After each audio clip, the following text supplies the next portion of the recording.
Well, of course, you want to start with a head of cabbage chopped finely or small. Okay, here are my veggies for my cabbage soup. I chopped them up and put them in a freezer bag until I'm ready to combine the rest of the ingredients. We have 1 whole chopped onion, 3 chopped carrots, 4 stalks of celery hearts chopped, the red, yellow, and orange and green peppers chopped, a green onion chopped. They don't have to be finely chopped. This is a soup, so for me, I like hearty soups, meaning you get chunks and you taste and you have to chew. It's part of getting you full. But if you like your vegetables finely chopped, then you can do so. It won't hurt it. Add them in. I'm going to pour in your low sodium chicken broth. If you're not doing meat, you can do a vegetable broth, which is what I would normally do, but I'm making this for someone else. Cabbage makes its own water, so you only want to pour in half at first. We're going to let these cook together for about 15 minutes just to break down some, and then we'll come back and add other ingredients. For my seasonings, I have 2 tablespoons of chili garlic sauce. The person that I'm making this for loves spicy food, so this is going to give it a great kick. If you don't like spicy, you can just use minced garlic or chop up 3 garlic cloves.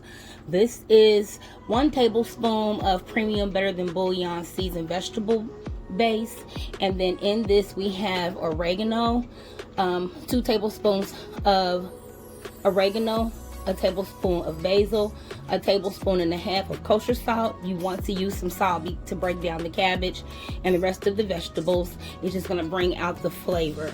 I have a tablespoon of pepper in here, a tablespoon of garlic powder, and a tablespoon of onion powder, and a half a tablespoon of paprika. That's all under here.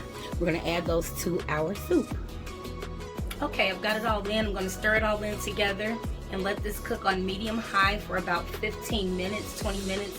Let it get to a little boil, and then I'm going to turn it down and add in my diced basil and garlic, oregano, tomatoes, and a can of green beans drained. Okay, as you can see, our soup is boiling down, so I've added in 2 cans of diced tomato. It has oregano and basil in it, and chilies. I also used a large can of Italian cut green beans. Now, I normally am not an advocate for canned vegetables. However, we're learning to use whatever we have in our cabinets. So what you can do is what I did. I rinsed them off and drained them just to get the excess sodium off of them before adding them to your soup. We're going to stir these in and then turn our fire down to medium and let this cook for about 35-40 minutes. Okay, good. It's cooking down very nicely and looking delicious. We're going to turn it down on low and let it simmer for about an hour. I'll be back. And voila, as you can see, it's cooked down into a rich, yummy, hearty soup. This is the soup for the cabbage soup diet. My way. I hope you try the recipe. It's delicious.